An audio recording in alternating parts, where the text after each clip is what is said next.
जय हिंद बच्चों।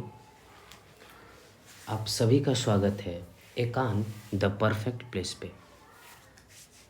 आज हम लोग आवर इन्वायरमेंट, जो कि हमारे बोर्ड एग्जामिनेशन में 4 मार्क्स कंसिस्ट करता है, उसे बहुत माइन्यूटली और बहुत ही तेज़ी से रिवीजन, और जिन लोगों ने अभी तक नहीं पढ़ा है उसे भी बहुत अच्छे से समझ में आएगा, और बहुत ही कम टाइम में बहुत ही इफ़ेक्टिव चीज़ जानने वाले हैं हम लोग। और इन सब से पहले ये चीज़, आवर इन्वायरमेंट चैप्टर स्टार्ट करने से पहले अभी आप लोगों के अंदर बहुत सारी टेंशन होगी, बहुत सारे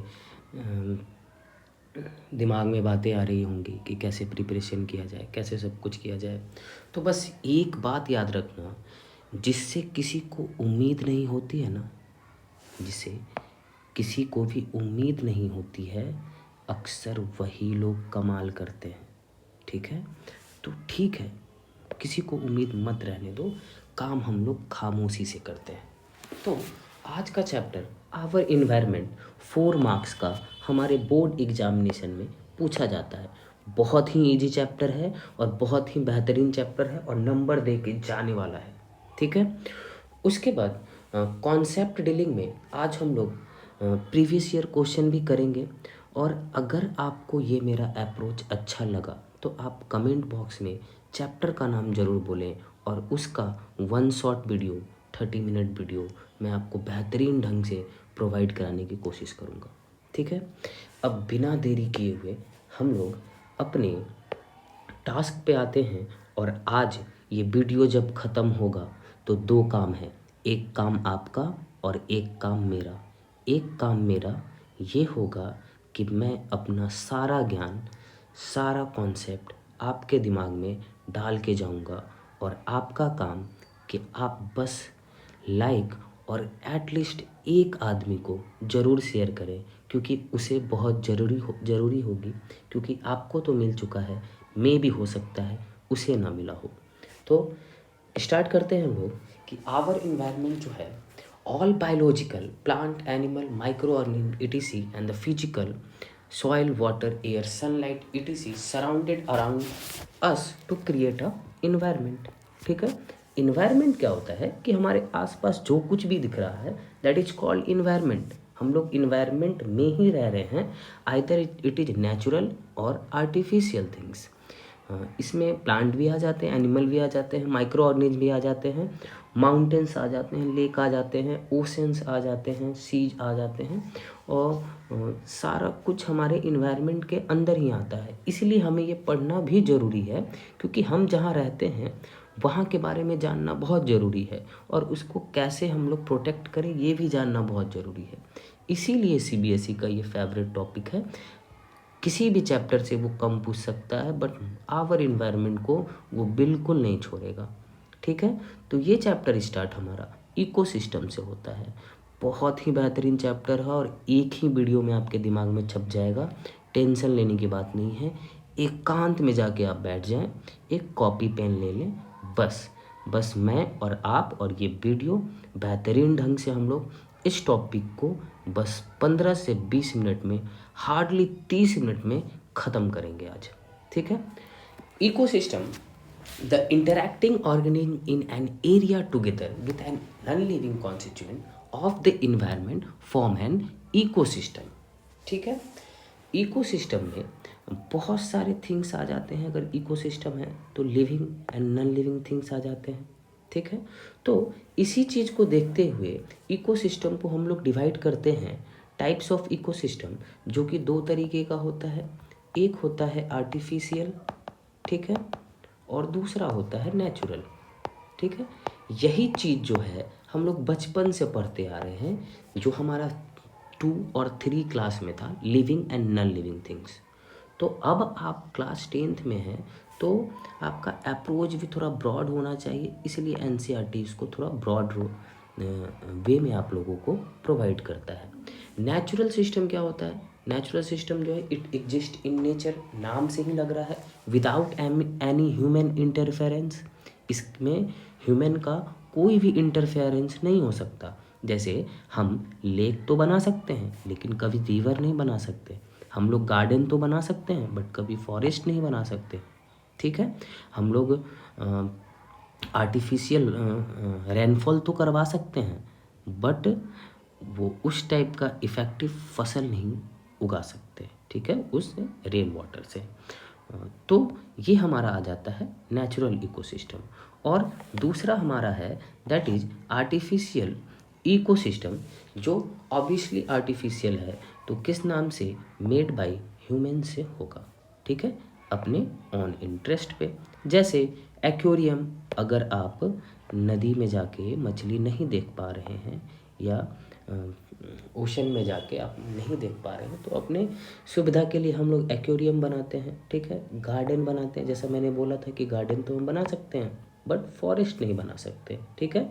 तो हमारा इकोसिस्टम जो है दो पार्ट में बटा है। अभी आपको न लिखना है, ठीक है, बस आप सुनते रहें। और अगर अगर मन कर रहा है लिखना है तो आप माइंड मैप बनाएं इसे देख के। जैसे हम कुछ एग्जाम्पल मैं बता देता हूँ। इकोसिस्टम, तो eco and natural and artificial, बस इतना ही आपको करना है। कोई ज़रूरत नहीं एग्जाम्पल लिखने की, डिफिनीशन लिखने की, ठीक है। आगे बढ़ते हैं हम लोग। आगे हम लोगों का है कंपोनेंट्स ऑफ इकोसिस्टम, ठीक है। वो टाइप्स ऑफ इकोसिस्टम था, that is artificial and natural. ये कंपोनेंट है, क्या क्या आते हैं इकोसिस्टम में, ठीक है। तो जो भी नेचुरल थिंग्स, जो भी लिविंग कंपोनेंट्स हैं, that is called biotic, that is called biotic. And जो भी ऑलमोस्ट नॉन लिविंग कंपोनेंट्स है उसे हम लोग अबायोटिक कहते हैं, ठीक है।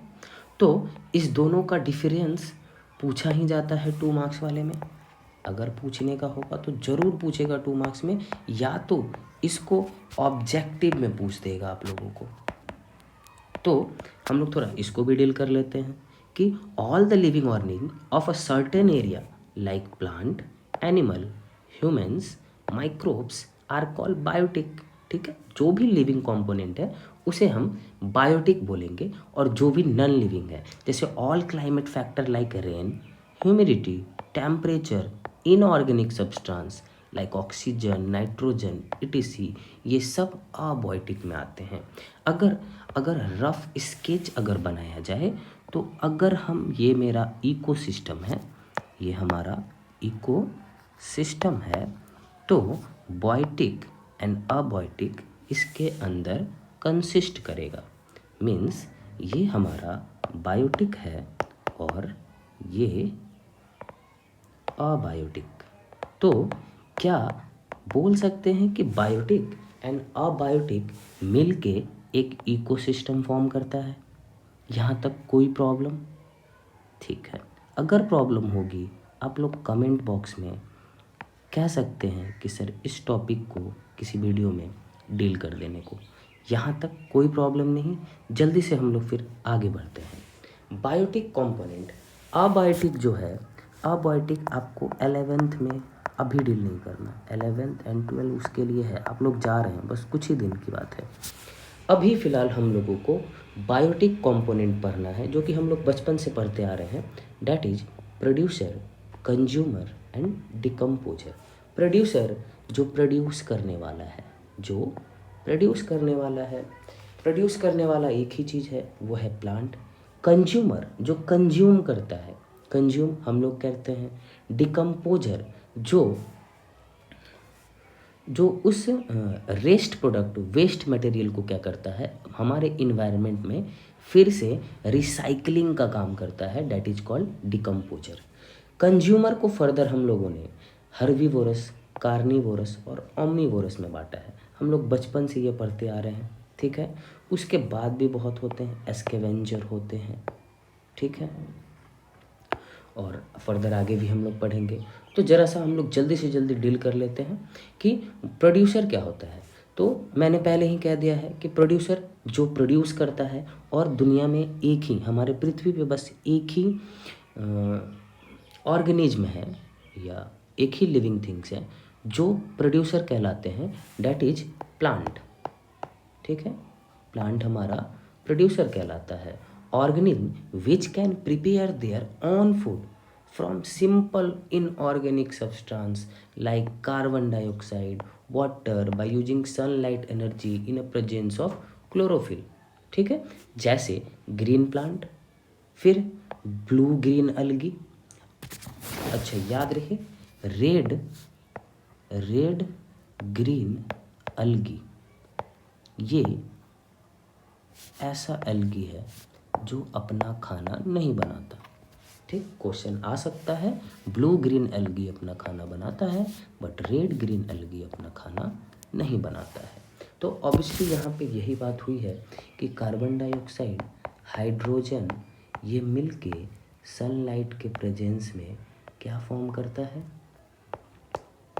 खाना फॉर्म करता है। ठीक है, कंज्यूमर बेसिकली ये हमारा प्लांट करता है, प्रोड्यूसर।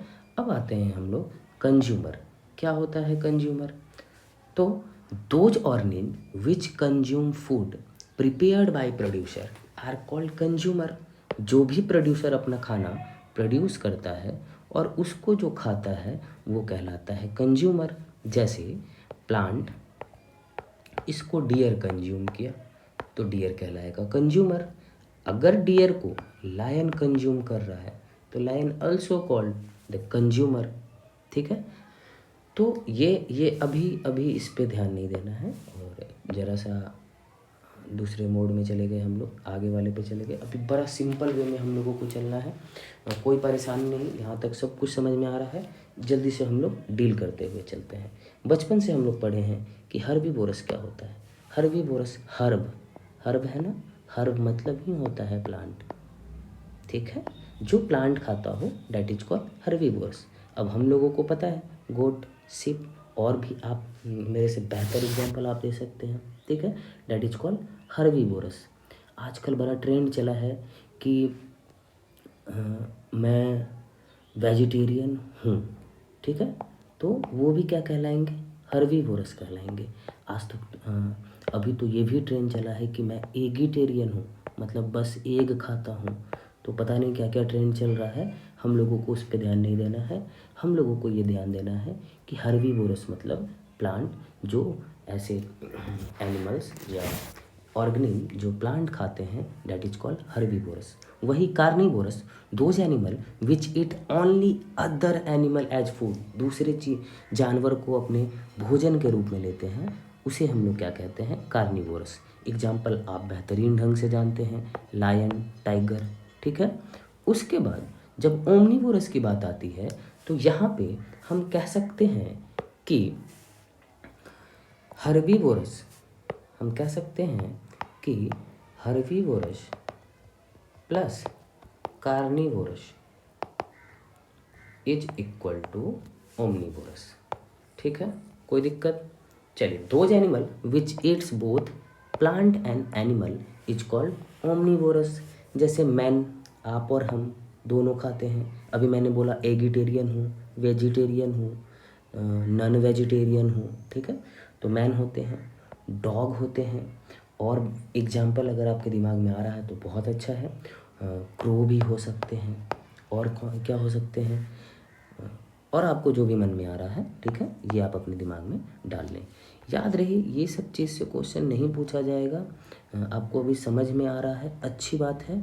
ये सब से क्वेश्चन नहीं आएगा, ये सब से MCQ आ सकता है बट इससे क्वेश्चन नहीं आएगा। क्वेश्चन आने का होगा तो क्वेश्चन यहाँ से आएगा कि what is the difference between biotic component and abiotic component. मैं बताता चल रहा हूँ कि कौन सा चीज़ आपको कहाँ पे फोकस करना है और कौन सा चीज़ बस मज़े के लिए अभी फ़िलहाल पढ़ते हुए जाना है, ताकि कनेक्ट करते हुए आगे के कॉन्सेप्ट को हम लोग लेते हुए आगे बढ़ें। ठीक है, अगला आता है हमारा decomposer. Decomposer, a micro organism that break down the complex organic compound present in a dead organism into a similar substance is called decomposer. ठीक है, डिकम्पोजर का होना भी हमारे इकोसिस्टम में बहुत ज़रूरी है, क्योंकि सर्टेन बैक्टीरिया और फंगी जो हमारा बचा हुआ ऑर्गेनिक चीज़ जो होता है उसको ट्रांसफॉर्म कर देते हैं मैन्योर या फर्टिलाइजर में, मैन्योर या फर्टिलाइजर में कन्वर्ट कर देते हैं, जो कि हमारे सॉइल के लिए बहुत ज़रूरी है। ठीक है, तो डिकम्पोजर को हम लोग कह सकते हैं, स्वच्छ भारत अभियान को ये बहुत अच्छे से फॉलो कर रहा है। ठीक है, स्वच्छ भारत अभियान जो हमारे मोदी जी द्वारा अभी चल रहा है, इसको बहुत अच्छे से ये फॉलो करता है। और फॉलो क्या करता है, इसको अपना भी जीना है तो वो वही चीज़ खा के रह सकता है और वही चीज़ करता है। तो कह सकते हैं कि ये स्वच्छ भारत अभियान को फॉलो करता है। अब आगे आते हैं जो कि मोस्ट इम्पॉर्टेंट है इस चैप्टर का, जान शान मान जो कहना है इसको कह सकते हैं, ये बहुत ही इम्पॉर्टेंट है, दैट इज़ फूड चेन। होता क्या है sir food chain? Food chain बाबू, चैन से समझिए, चैन है क्या। ठीक है, चैन का मतलब क्या आप समझते हैं? हम लोग साइकिल चलाते हैं, बाइक चलाते हैं, ठीक है, वहाँ पे भी हम लोगों को चैन मिलता है। चैन एक ऐसा चीज़ होता है जो एक दूसरे से क्या होगा, हमेशा कनेक्टेड होगा, एक दूसरे से हमेशा कनेक्टेड होगा। आपके साइकिल की अगर एक छोटा सा एक चैन भी अगर हट जाता होगा, ठीक है, तो आपका चैन पूरा टूट गया। ठीक है, तो यहीं से हम लोग अपने चेन का कॉन्सेप्ट लेते हैं, the flow of nutrition and energy from one organism to another at a different tropical level to form a food chain. Sir नहीं आया समझ में? नहीं समझना है, बस समझिए, समझना क्या है, ठीक है, कि फूड चेन ये होता है बाबू कि यहाँ पे एनर्जी लेवल या एक दूसरे पे डिपेंड रहते हैं, एनिमल्स एक दूसरे पे डिपेंड्स रहते हैं, जिसमें क्या होगा कि किसी एक चीज़ के हट जाने से पूरा इकोसिस्टम डिसबैलेंस्ड हो जाएगा। ठीक है, तो ये पॉइंट यही आपको कह रहा है, the flow of nutrients and the energy form of one organism to another at a different tropical level. इसमें एक बात जो है, ट्रॉपिकल लेवल एक नया वर्ड आया है, ठीक है, इसको याद रहे, हम लोग आगे इसको बहुत बेहतरीन ढंग से डील करने वाले हैं। ठीक है, तो अगला पॉइंट हमारा कह रहा है कि food chain represent a single unidirectional transfer of energy. ये अनडायरेक्शनल क्यों बोला गया? क्योंकि इसमें डायरेक्शन नहीं होता है। फूड वेव एक कॉन्सेप्ट और आएगा, डेट इज फूड वेव, वो डायरेक्शनल होता है। ठीक है, और ये अनडायरेक्शनल होते हैं। ठीक है, food chain start with producer, ये हमेशा प्रोड्यूसर से ही स्टार्ट होता है। तो ज़रा सा किताब के लैंग्वेज को दूर करके ज़रा सा थोड़ा सा समझ लीजिएगा कि एक्चुअली में फूड चेन है क्या।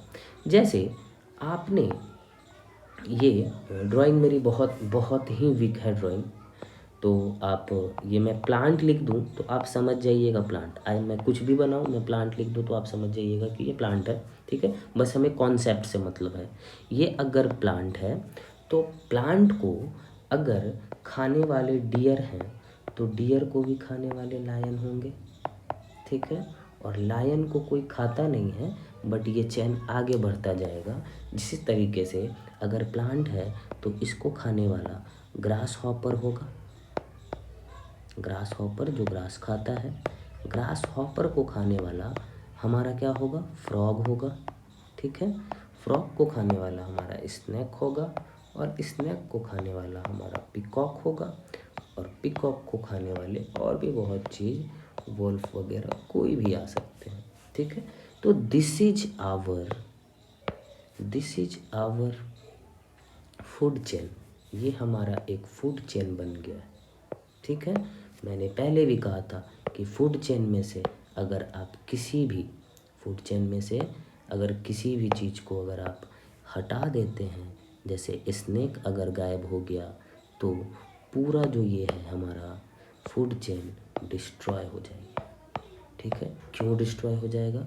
किसी एक चीज़ के जाने से यहाँ फ्रॉग की जनसंख्या ज़्यादा हो जाएगी क्योंकि स्नेक नहीं है अब उसे खाने के लिए, और पीकॉक की जनसंख्या बहुत कम हो जाएगी क्योंकि उसके पास स्नैक नहीं है खाने के लिए। ठीक है, और अल्टीमेट ये फिर आगे पीकॉक की जनसंख्या कम होगी तो वुल्फ की जनसंख्या भी कम होगी, और अच्छा, यहाँ पे ये कॉन्सेप्ट नहीं लेना है कि सर वॉल्फ जो होगा या फॉक्स जो होगा ये पिकॉक नहीं खाएगा, कुछ और खा लेगा, इसकी बात नहीं करनी है, ठीक है। कुछ और होगा तो आप जिस चीज़ को यहाँ पे लेके आएंगे मैं उसी को यहाँ पे एग्जांपल दे दूँगा।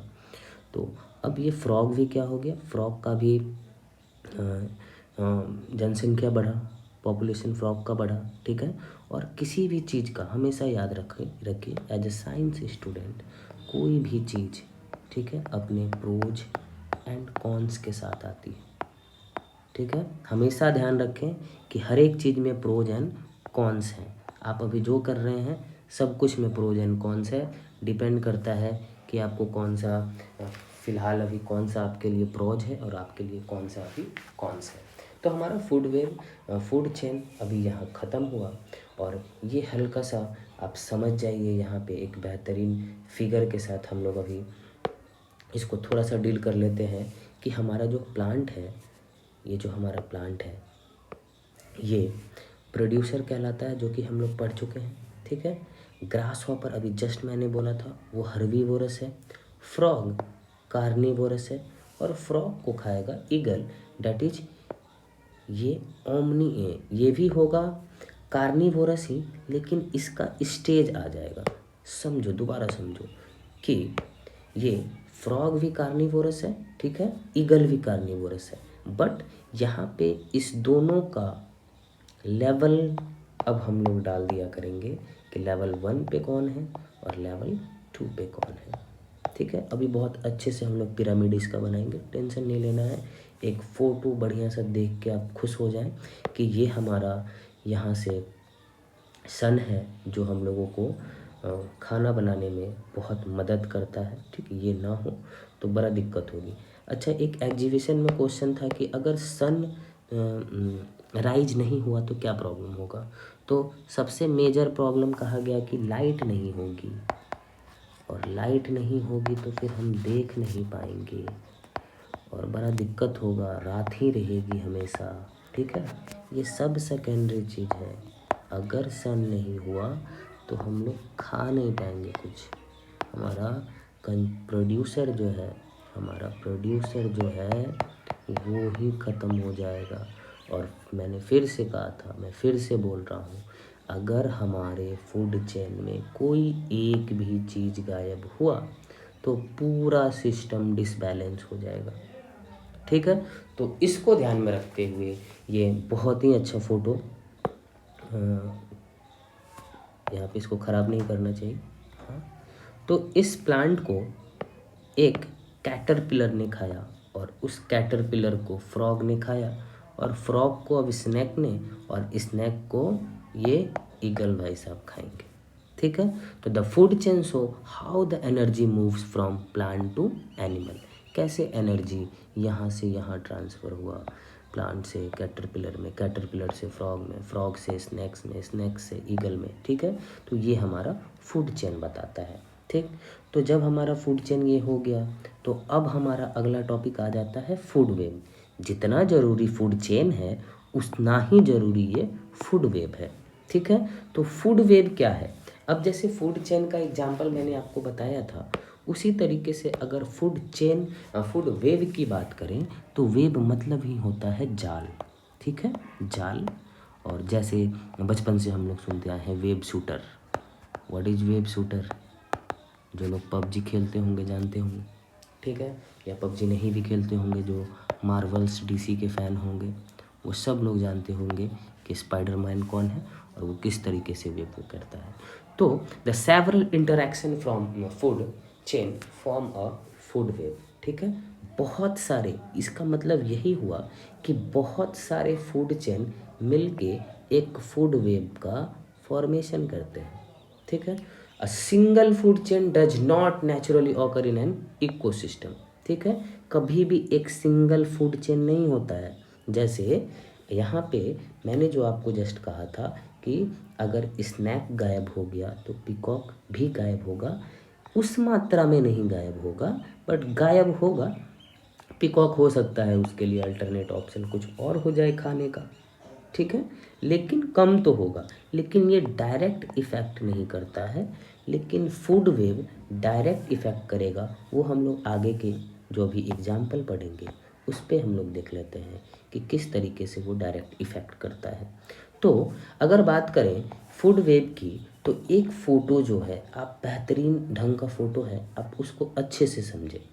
और हाँ, फूड वेव को अगर और भी फ़ोटो से पहले अगर समझना है सिंपल लैंग्वेज में, तो मैं समझा देता हूँ कि फूड वेव क्या होता है कि यही प्लांट, देखिए फूड चेन में भी यही चीज़ बना रहे थे, ठीक है, फूड वेब में भी यही चीज़ बना रहे हैं।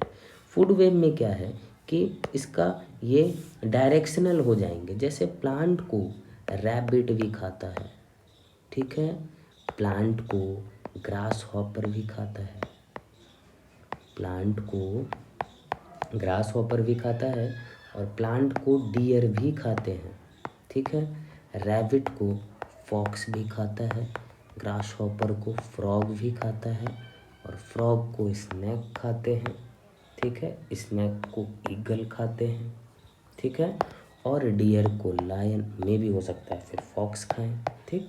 तो यहाँ पे देखना है, सो ऑन, आपके क्रिएटिविटी पे डिपेंड करता है कि आप किस तरीके से करेंगे। तो सो ऑन इसी तरीके से आप बना लीजिएगा एग्जाम में भी। और आपको यहाँ पे वेब दिखाना है, वेब मतलब जाल दिखाना है कि क्या क्या ये रैबिट को क्या स्नैक नहीं खाएगा, बिल्कुल खाएगा, ठीक। क्या इस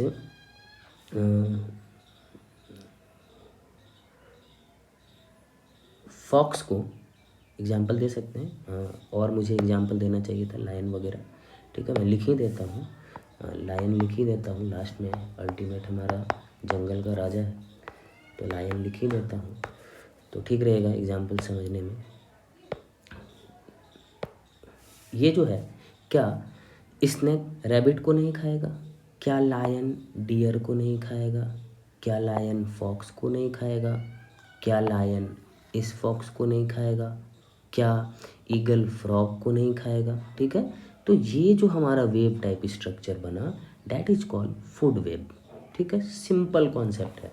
तो अब ये अच्छे से हम लोग ये फिगर में देख लेते हैं। एक छोटा सा अगर देखते हैं कि अगर हमारे पास ये प्रोड्यूसर है, ये तो मेन है हमारे घर में, जैसे हमारे पापा मम्मी हमारे मेन होते हैं, वही हमारे घर में उसी तरीके से हमारे इकोसिस्टम में ये प्लांट जो है ये तो मेन है, plant, flower, nut, seed, fruit and ये मेन है, डैट इज यहाँ पे देखिए, इसीलिए ये प्रोड्यूसर कहलाते हैं, इंसेक्ट नहीं, ये मेन है। अब इसको इस प्लांट को खाने वाले ये हमारे ये इसी पे देखना है, अभी फ़िलहाल तो इसी पे देखना है कि इस प्लांट को खाने वाले कौन है, पिका, ठीक है, पिका जस्ट आप रैबिट समझ सकते हैं, रेड ब्रिस्टेड नचैड, ठीक है, पैसिफिक ट्री फ्रॉग, ठीक है, नॉर्मल ये फ्रॉग है, बर्ड है, ठीक है। उसके बाद फ़ोटो से दिख रहा है आपको क्या है ये, उसके बाद ये आपको पता है क्या है, ठीक है, उसके बाद ये आपको पता है क्या है, डियर है, ठीक। तो ये सब प्लांट खाते हैं, ये सभी प्लांट को खाते हैं, और ये क्या कहलाते हैं, ये प्राइमरी कंज्यूमर कहलाते हैं, और ये हमेशा प्रोड्यूसर कहलाएंगे, ठीक है, हमेशा ये कहलाएंगे प्रोड्यूसर। इस पे ध्यान नहीं दीजिएगा आप लोग, ये नहीं, ठीक है। चलिए, अब जब हम लोग प्राइमरी, अच्छा इसको अगर हम लोग चाहें तो लेवल 1 दे सकते हैं, ठीक है। उसके बाद सेकेंडरी कंज्यूमर पे आते हैं, ये प्राइमरी थे, ये सेकेंडरी कंज्यूमर।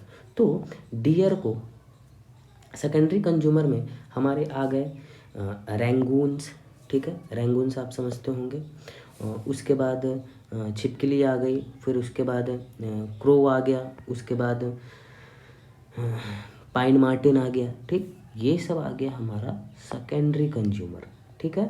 अब आता है टर्शियरी कंज्यूमर। टर्शियरी कंज्यूमर हमेशा ऊपर होता है, याद है ना, ईगल जो था वो भी क्या था, टर्शियरी कंज्यूमर था, ठीक है। तो इसको में भी हो सकता है डियर को, ठीक है, डियर को लायन खाए, डियर को ये जैकल खा सकता है, ठीक है, उसके बाद इसको इसको जो है हमेशा प्राइमरी कंज्यूमर, देखिए हमेशा प्राइमरी कंज्यूमर का इतना लेवल है कि वो कभी भी टर्शियरी कंज्यूमर के पास नहीं जाएगा। फिर से सुनिए, प्राइमरी कंज्यूमर, ठीक है, प्राइमरी कंज्यूमर का ज़्यादातर लेवल ऐसा होता है कि वो टर्शियरी कंज्यूमर कंज्यूम नहीं करेगा, ठीक है।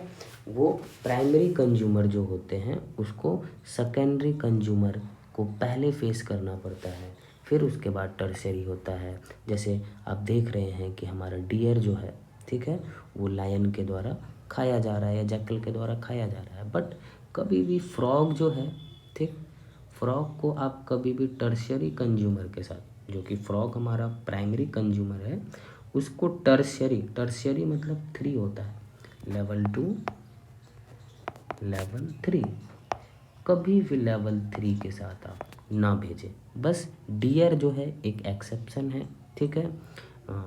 कोशिश करें एग्ज़ाम में, अच्छा ये सारी बातें मैं एग्ज़ाम के लिए बता रहा हूँ, अगर एग्ज़ाम में लिखना हो तो, ठीक है, और बेहतरीन ढंग से आप लिखें, क्योंकि ये नंबर गेन वाला है।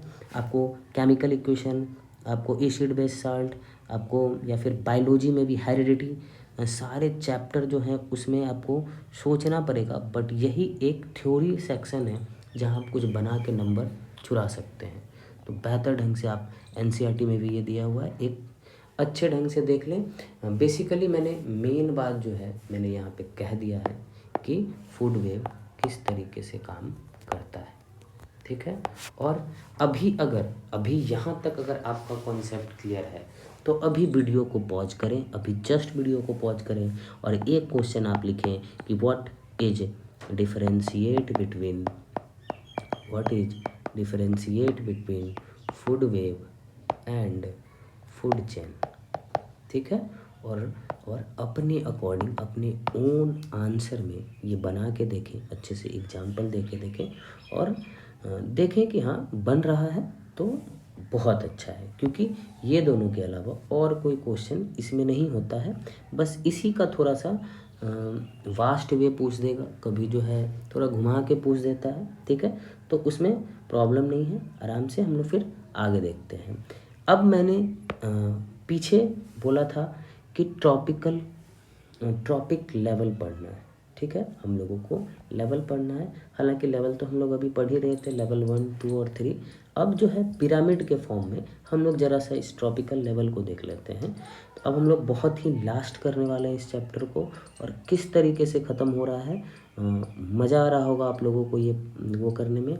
और फिर से अगर मज़ा आ रहा है तो लाइक एंड सब्सक्राइब तो आपने किया ही है, और लाइक ज़रूर कर दें, और आपने जो ये सीखा है एटलीस्ट एक पर्सन को शेयर ज़रूर कर दें जिसको भी इस चीज़ की बहुत ज़रूरत है।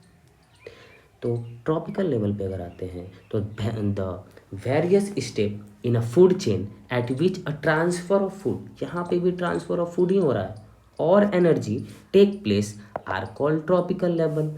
यहाँ पे भी एनर्जी तो ट्रांसफ़र ही हो रहा था ना, यहाँ पे प्रोड्यूसर एनर्जी बना रहा था, यहाँ से इसमें ट्रांसफ़र हो रहा था, इसमें से इसमें ट्रांसफ़र हो रहा था, इसमें से इसमें ट्रांसफ़र हो रहा था, ठीक है। चलिए अब इसी से रिलेटेड आगे हम लोग 10% रूल भी आएगा, ठीक है, अभी उस पर ध्यान नहीं देना है, अभी जो हम पढ़ रहे हैं उसको देखिए।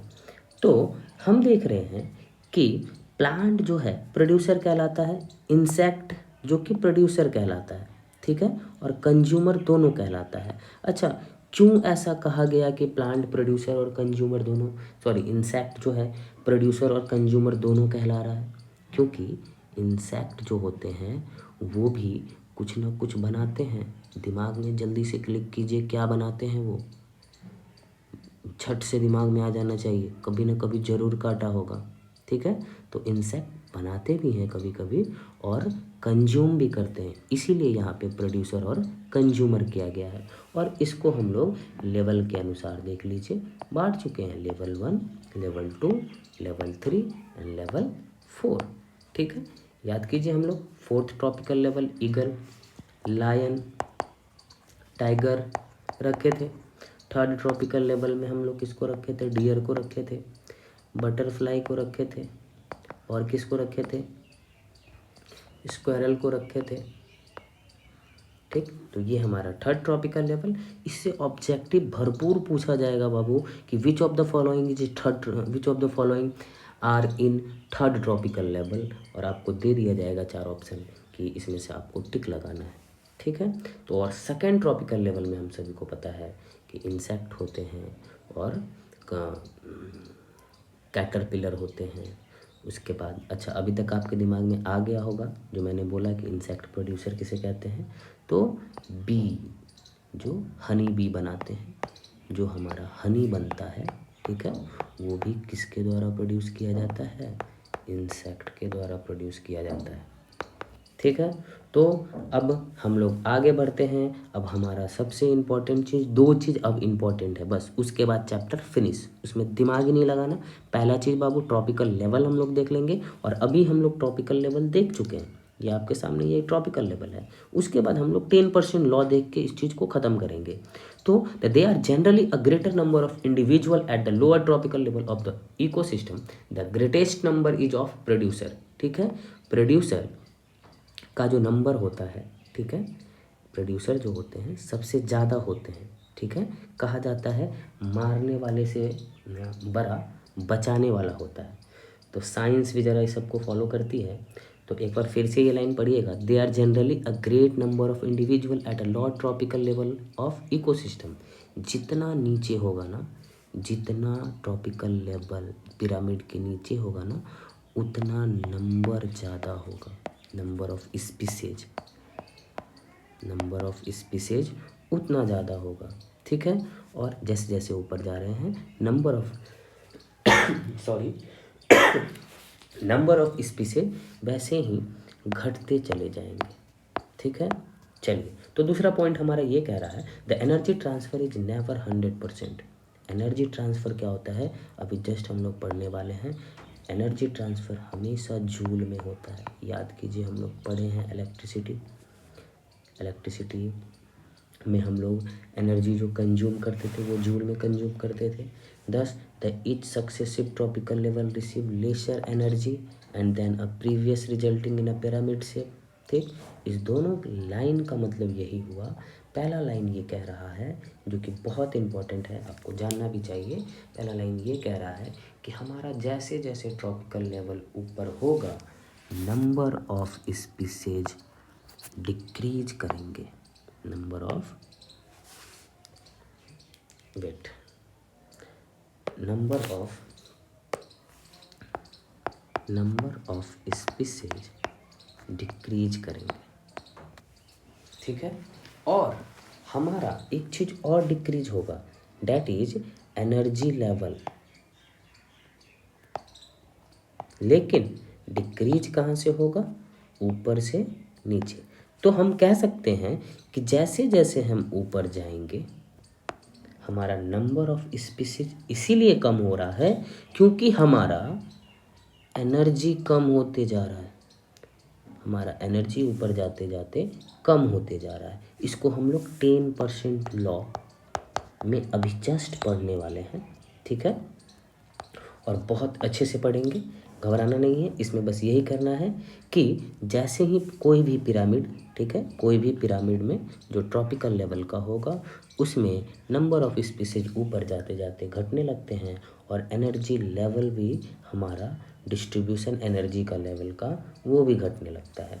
अब आते हैं हमारा सबसे फेवरेट, आपका भी फेवरेट, बहुत सुनते होंगे, 10% लॉ। क्या है सर 10% लॉ क्या है? तो बड़ा ही इजी है। 10% मतलब 10% से घटेगा। ठीक है, यहाँ पे थोड़ा सा परसेंटेज और मैथ का चीज़ आपको समझना पड़ेगा। Only 10% of energy entering a particular tropical level of organism is available for transfer to the next higher tropical level। कहा जाता है कि अगर आप कोई भी लेवल पार कर रहे हैं, तो हमेशा अगर आप कोई भी लेवल पार कर रहे हैं, ट्रॉपिकल लेवल, आप कोई भी लेवल पार कर रहे हैं, तो आपको हमेशा 10% डिक्रीजमेंट दिखेगा। ठीक, तो देख लेते हैं एग्जांपल।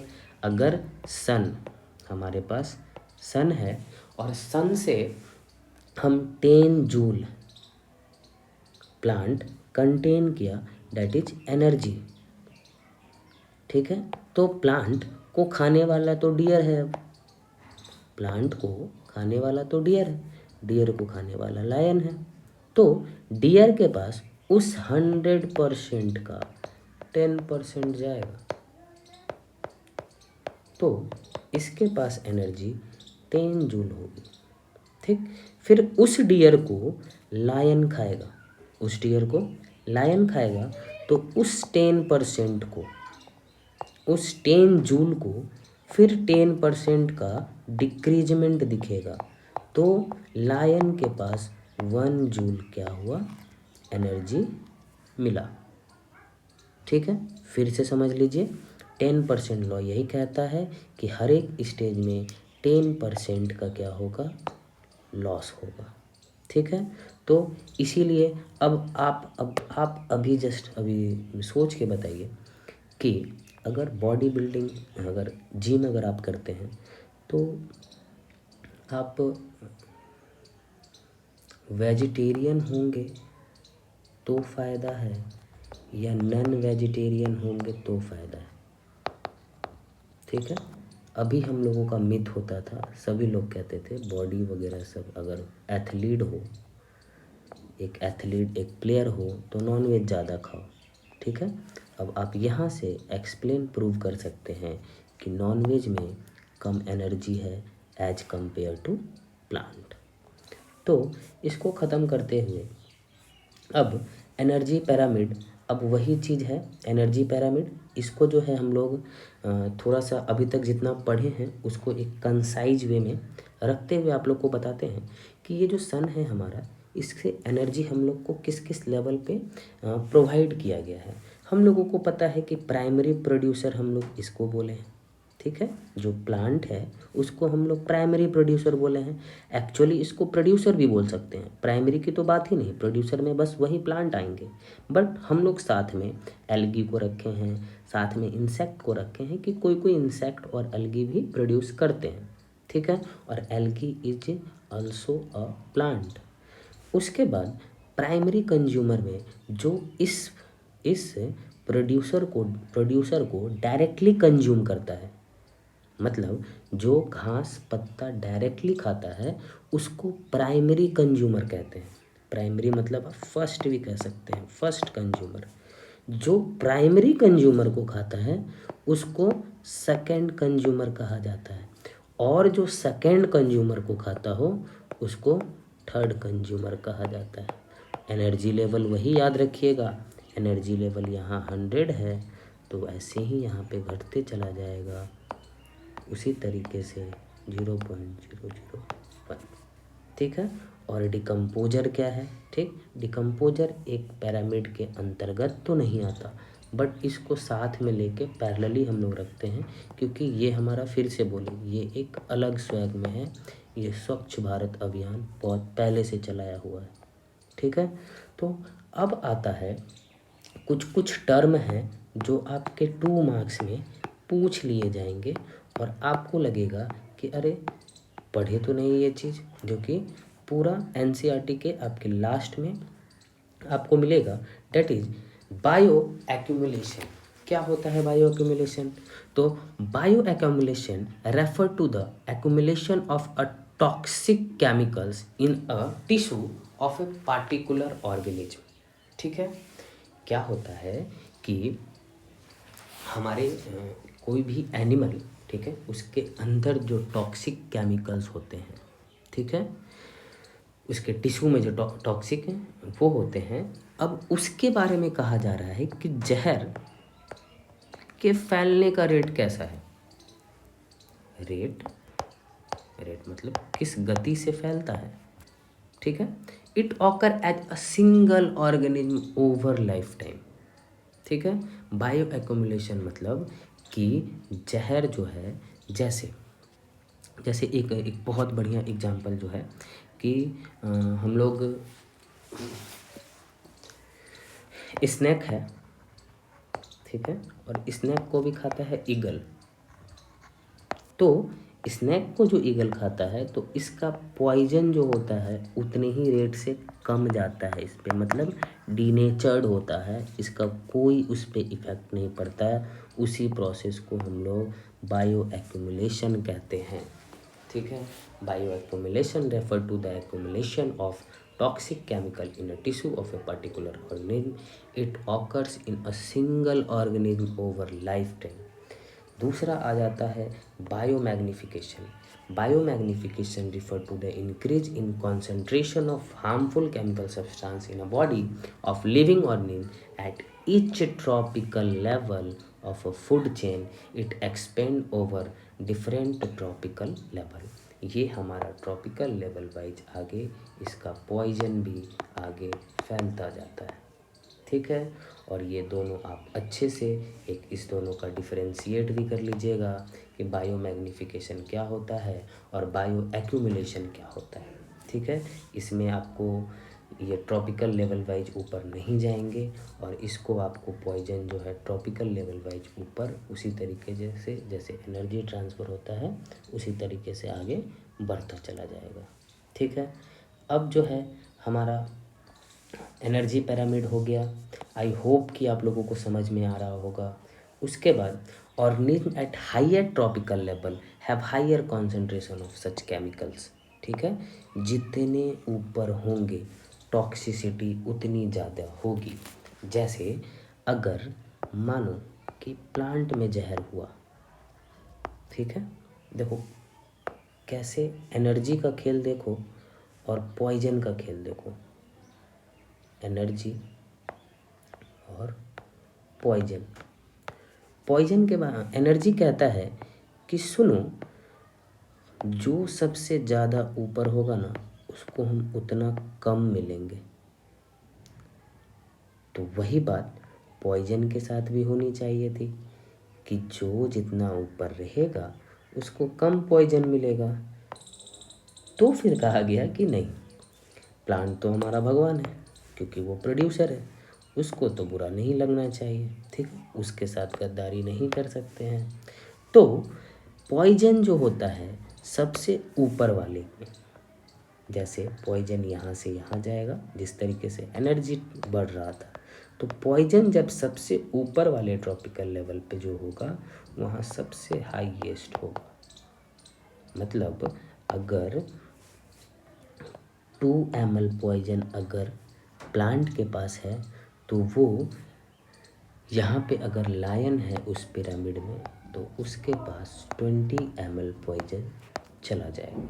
ठीक, वही एनर्जी उसके पास नहीं जा रहा है। मतलब समझ जाओ कि ये वाले जो लेवल पे हमारे जो हैं इस वाले लेवल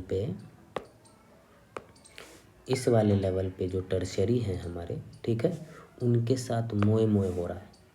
ना एनर्जी उनको मिल रहा है ठीक से, खा रहा है 1% एनर्जी मिल रहा है, और पॉइजन भी मिलना चाहिए कम, लेकिन वही उल्टा पॉइजन उसको ज़्यादा मिल रहा है। ठीक है, in a given below case man will have the highest amount of pesticides. ठीक है, अब आते हैं पेस्टिसाइड्स क्या होता है। Pesticides plant soil plant herbivores and man, ये जानने की आपकी वो नहीं है। अब जो है हल्का सा जो आपके ओजोन लेयर जो कि वीवीआई है, इम्पोर्टेंट आप कह सकते हैं, एग्जामिनर के मूड के ऊपर है, आपसे पूछ देगा 2 से 3, 2 नंबर या 3 नंबर वाले में आपसे पूछ दिया जाएगा कि ओजोन लेयर डिप्लेक्शन क्या होता है। बचपन से हम लोग पढ़ते आ रहे हैं कि the ozone molecules is made up of 3 atom of oxygen combined together. ठीक है, O1 जब ऑक्सीजन 1 हो तो मोनो होता है, ऑक्सीजन 2 हो तो डाई होता है, और 3 हो तो ट्राई होता है, ऑक्सीजन ट्राईऑक्साइड। ठीक है, तो O3 जो होता है ये ओजोन होता है, और ओजोन हम लोग बचपन से पढ़ रहे हैं कि ये हमारे एटमॉस्फेयर के ओजोन लेयर को क्या कर रहा है, वो O3 जो है वो O3 हमारे ओजोन लेयर में डिप्लेक्शन फॉर्म कर रहा है। तो ozone layer protect the life on earth from harmful ultraviolet radiation among the sun. The ultraviolet ray can causes skin cancer. देखो पढ़ते तो आ रहे हो बहुत कि ओजोन लेयर डिप्लेक्शन क्या होता है, तो एक हमारा एक परत है जो O3 जो है उसको इफ़ेक्ट कर रहा है, O3 उसको इफ़ेक्ट कर रहा है और इसके लेयर को पतला करते जा रहा है, इसके लेयर को पतला करते जा रहा है, जिसके कारण जो हमारा सन है, जो हमारा सन है, इसके पास से बहुत सारा अल्ट्रावायलेट रे आसानी से पास हो जा रही है, और पास हो जा रही है तो हम लोग यहाँ पे हैं, तो हम लोग के स्किन पे उसका डायरेक्ट इफ़ेक्ट आ रहा है, जो कि आजकल स्किन कैंसर नॉर्मल पाया जाता है। ठीक है, ये है कि हाउ ओजोन इज फॉर्म। सबको पता है कि ऑक्सीजन जब अल्ट्रावायलेट के साथ वो होगा, ऑक्सीजन मतलब 2O+O, ऑक्सीजन के साथ जब ऑक्सीजन डाइऑक्साइड के साथ जब मोनोऑक्साइड होगा तो वो क्या बनाएगा, ओजोन बनाता है। ठीक है, रीजन फॉर ओजोन डिप्लेक्शन क्या होगा, CFC क्लोरोफ्लोरोकार्बन। अगर किसी को पता हो तो क्लोरोफ्लोरोकार्बन का हम फॉर्मूला कमेंट बॉक्स में सभी लोग लिखेंगे, अगर मालूम है तो क्लोरोफ्लोरोकार्बन का फॉर्मूला कमेंट बॉक्स में लिखेंगे। Is one of the major chemicals that deplete the ozone layer. CFC is found in coolant, fire extinguisher. ठीक है, जो हमारे फ्रिज में पीछे जो होता है वो CFC ही होता है। ठीक है, एफर्ट टू प्रोटेक्ट, कैसे प्रोटेक्ट कर सकते हैं sir, 1987 United Nation environmental programme UNEP। ठीक है, ये एक ऑर्गेनाइजेशन है यूनाइटेड नेशन की, जो एग्रीमेंट जो है बनाई थी कुछ कंट्री को मिला के कि CFC का अब यूज नहीं किया जाएगा, क्योंकि ये ओजोन लेयर को डायरेक्ट हार्म कर रहा है। ठीक है, तो ये सब जानना ज़रूरी है, इसीलिए ज़रूरी है क्योंकि क्वेश्चन कहाँ से आएगा आपको भी नहीं पता और ना मुझे पता है, लेकिन हम लोग एक चीज़ कर सकते हैं, वो है कॉन्सेप्ट का पोस्टमार्टम। पूरा ख़त्म कर देना सारा कॉन्सेप्ट, कहीं से पूछे इस इन्वायरमेंट में कहीं से पूछे कुछ नहीं छूटेगा। अब बस लास्ट चीज़ हम लोग आ रहे हैं, ये लास्ट है हमारा। आपको कॉन्ग्रेचुलेसन कि आपने इतना देर इसे बैठ के अगर सुन लिया है, तो आप इन्वायरमेंट के लिए टेंशन ना लें, वो चैप्टर आपका कंप्लीट है और आपका पोटेंशियल दिखाता है कि आप कितने सीरियस हैं आपके अपकमिंग साइंस एग्ज़ाम के लिए, और विश्वास है कि आप बेहतर परफॉर्म करके आएंगे। तो हमारा लास्ट टॉपिक है managing the garbage we produce. ठीक है, अब जो हमारा कूड़ा होता है, जैसे अगर हमारे एरिया की बात करें तो डैट इज नगर निगम कहलाता है। अगर नगर निगम में है तो यहाँ पे एक सिस्टम है। क्या सिस्टम है कि अगर आपके घर में कचरा है तो वो कचरा 2 बाल्टी में रखा जाएगा। एक बाल्टी होगा ब्लू और एक बाल्टी होगा आपका ग्रीन। एक बाल्टी आपका कैसा होगा, ग्रीन होगा, और एक बाल्टी आपका ब्लू होगा। ग्रीन बाल्टी में हमेशा आपको ऑर्गेनिक चीज़ रखना है। ठीक है, और ये ब्लू बाल्टी में आप लोगों, बकेट में आप लोगों को इनऑर्गेनिक चीज़ रखना है। यहाँ पे हम लोग सेपरेशन ऑफ गार्बेज किए हैं। ठीक है, सेपरेशन इसीलिए क्योंकि हमको पता है कि ऑर्गेनिक चीज़ का फिर से हम उसको यूज करके फर्टिलाइज़र बना सकते हैं। तो हमारा वेस्ट जो होता है 2 तरीके का होता है, एक होता है बायोडिग्रेडेबल, एक नॉन बायोडिग्रेडेबल। बायोडिग्रेडेबल जो डिकम्पोज हो जाए, नॉन बायोडिग्रेडेबल जो डिकम्पोज ना हो पाए बट उसका रिसाइकलिंग कर सकते हैं किसी और चीज़ को यूज करने में। अभी जस्ट हम लोग समझ रहे हैं इसको कि waste that can be broke down by biological process. Biological process मतलब क्या, ये डिकम्पोज होगा माइक्रो ऑर्गेनिज्म के द्वारा। ठीक है, तो ये क्या है, बायोडिग्रेडेबल है। हमारा प्लांट है, ये ज़मीन के अंदर अगर जाता है with thousands millions of year ago with the help of pressure, temperature, तब तो ये जाके हमें कोल या पेट्रोलियम फॉर्म करता है। तो ये बायोडिग्रेडेबल, हमारा प्लांट कैसा है, बायोडिग्रेडेबल है, ठीक है। जैसे वेजिटेबल वेस्ट जो हम लोग का मम्मी हमारे किचन में खाना बनाती है, तो वो वेस्ट मटेरियल कहलाता है ऑर्गेनिक वेस्ट मटेरियल, ठीक है।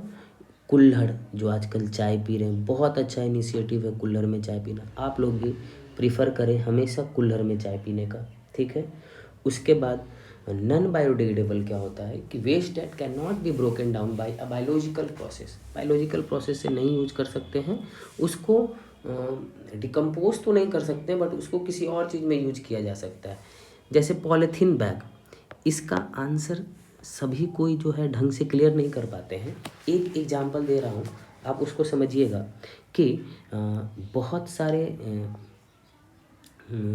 स्लीपर, वेस्ट स्लीपर जो टूटे हुए रहते हैं, वेस्ट स्लीपर, ठीक है, उसको कचरा में रख के उसको फैक्ट्री में भेजा जाता है, और वो फैक्ट्री अब 2026 से वो फैक्ट्री अब रोड बनाने में उस स्लीपर जो कि प्लास्टिक का था वो अब कोल तार के रूप में यूज होने वाला है, जिससे हमारा रोड जो है स्ट्रॉन्ग, शाइनी और फ्रिक्शन कंसिस्टिंग बनेगा, ठीक है। तो ये एक बहुत बढ़िया इनिशिएटिव है। तो ये मैंने इतना बात इसलिए समझाया कि आप समझ जाएं कि डिकम्पोज तो नहीं हो रहा, बट हम लोग आर्टिफिशियली उसको कैसे हम यूज ला सकते हैं, ठीक है। उसके बाद हमारा ये टॉपिक यही है। अब अगला है मैनेजमेंट। मैनेजमेंट हमारे पे डिपेंड करता है कि डिस्पोजल लैंड फिलिंग होना चाहिए, जो भी कूड़ा कचरा कर रहे हैं वो ज़मीन के अंदर होना चाहिए, कंपोजिंग होना चाहिए, सीवेज होना चाहिए, ट्रीटमेंट होना चाहिए, रिसाइकलिंग का बेस्ट एग्जांपल जस्ट मैंने अभी दिया है, ठीक है। तो ये डिपेंड करता है कि हम लोग मैनेजमेंट इसको किस तरीके से करेंगे, ठीक है। अब ये जो है हमारा लास्ट टॉपिक ये है कि किस तरीके से हम लोग एफर्ट डालते हैं इंडिविजुअल्स लेवल पे। तो रिड्यूस, रीयूज एंड रिसाइकल करना, proper waste disposal method should be follow, use of clay made cups और paper over plastic cups, cloth, jute, paper cup should be use, ये होना चाहिए। तो ये बहुत ही इजी चैप्टर है, और इसको जो है आप एक बार फिर से देखें। एक बार आपने देख लिया है मेरे साथ, एक बार कोशिश करें इसको फास्ट फॉरवर्ड करके एक बार फिर से देखें, और बहुत ही इजी चैप्टर है, और ये बहुत स्कोरिंग चैप्टर है, और इसको बिल्कुल एग्ज़ाम में छोड़ने वाली बात नहीं है।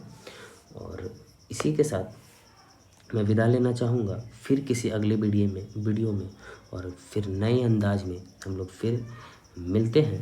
तब तक अपना ख्याल रखिए, बड़ों का सम्मान कीजिए, और सबसे इम्पोर्टेंट अभी सिर्फ पढ़ाई पे ध्यान दीजिए, और जाते जाते देख लीजिए कि आपने लाइक किया है या नहीं, और अब जाते जाते ये भी कर दें कि आपने तो पढ़ लिया या आपने तो इतना समय बर्बाद कर लिया। ये बर्बाद मैं उस सेंस में बोल रहा हूँ, थोड़ा मजाक के सेंस में बोल रहा हूँ, कि आपने ये टाइम जो इफ़ेक्टिव या बर्बाद किया है, अपने दोस्त को भी बोलें कि आओ तुम भी बर्बाद करो, ठीक है। धन्यवाद, खुश रहिए, पढ़ते रहिए, जय हिंद।